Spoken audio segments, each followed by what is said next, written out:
millionaire in the Caribbean.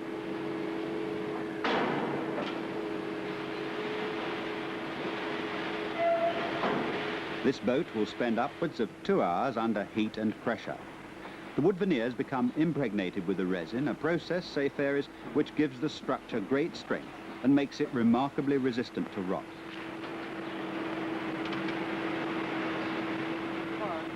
Another advantage when selling to small nations is the ease of repair. Boats built like these can be made seaworthy again with an axe and a saw, where fiberglass would need sophisticated techniques.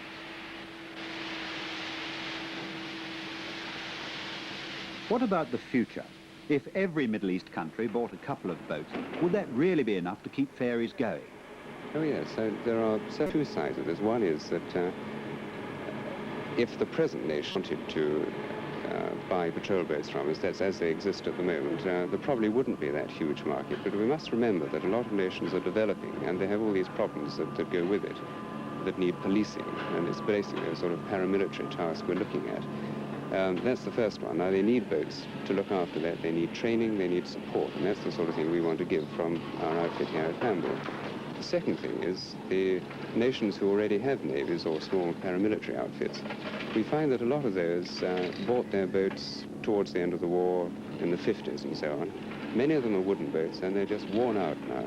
And there's a tremendous amount of replacement to be done throughout the world in the range of boats between sort of 30 foot up to about 100 foot. British boat builders, Fairey's among them, have been criticised in the past for unimaginative, old-fashioned design. They compared particularly badly with the Italians. Fairey's have brought in new talent to their design team and hope they've overcome the criticism. This is one of the results, a 31-foot luxury cruiser in the £14,000 to £16,000 price range, according to extras and fittings. This is also the world of powerboat racing and massive sponsorship by firms anxious for publicity, advertising and prestige.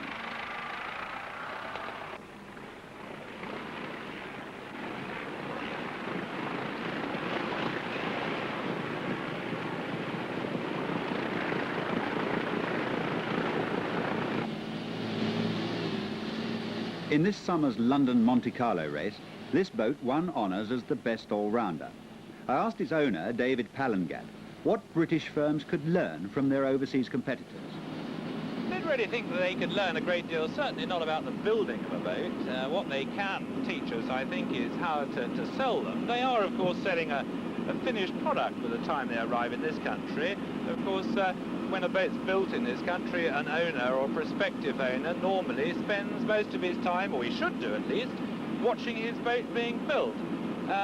Therefore, I think the British builders as a whole have got to sell their boat from the first screw to the last screw. Of course, a continental seller of boats doesn't do that. He sells the finished article, which in some cases must be quite a good deal easier.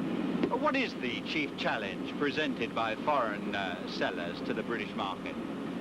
I just thought the chief challenge was that we've got many people in Britain today taking up this great sport of boats. There are a lot of people joining the sport of boats who know nothing about boats at all.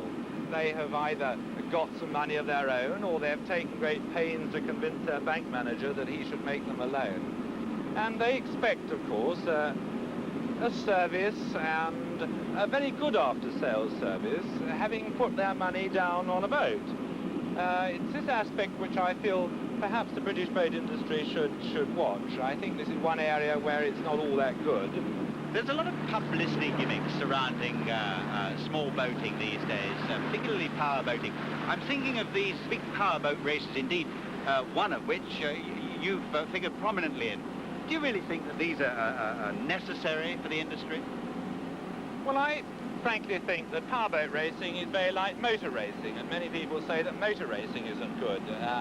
I think that it helps to improve the standard of the hull. It certainly improves the standard of engines, because hulls and engines are being tested to their limit. As a result of this, engines break, hulls break.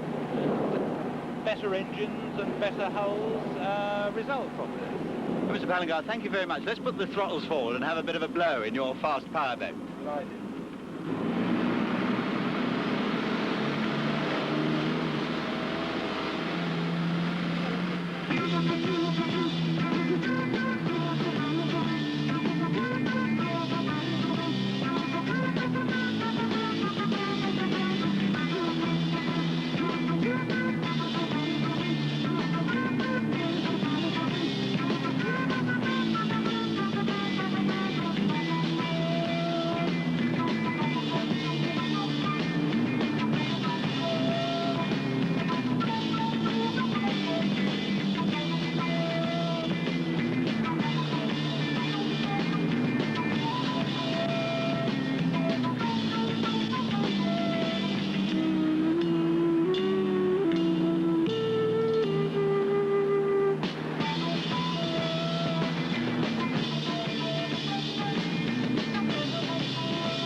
Fairey's have big expansion plans, which they hope will double their turnover.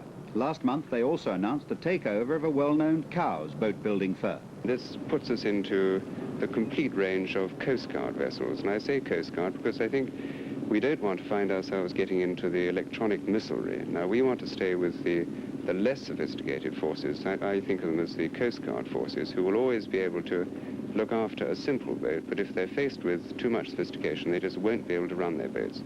So our whole organization will be set up to look after these particular people up to 100 foot and not going further than that. Now, does this mean that Fairey's will no longer cater for what I might call the millionaire luxury private buyer? No, there will always be the millionaire customer who comes and wants a really luxurious yacht. But I think our particular attack is going to be to the military, paramilitary people, the customs and police forces throughout the world who have a great necessity for the size of boat of like the 45-foot Maldive boats we just completed. And this, in fact, is their latest export order. £50,000 worth of boat for the Maldive Islands, one of the smallest nations in the world, a mere string of atolls in the Indian Ocean.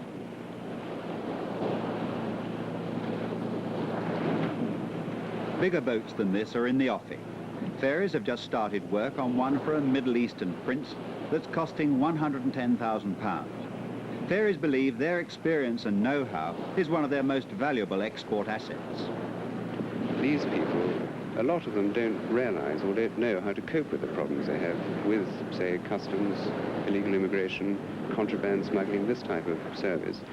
And they need advice. Now, what we're trying to do is get out in the world and talk to these people and find out what they do want and try and look at our range of boats and talk around with them to adapt our particular craft to fit their own requirements. Is there really a market there that you can go after? Oh, there's an enormous market. There's not only the present-day market that exists for the smaller boats, but in the larger market where people have grown up into bigger boats, they're now looking for better boats that aren't designs of 10 or 20 years ago, today's design. And it's today's design that we must go out and talk about and sell to them.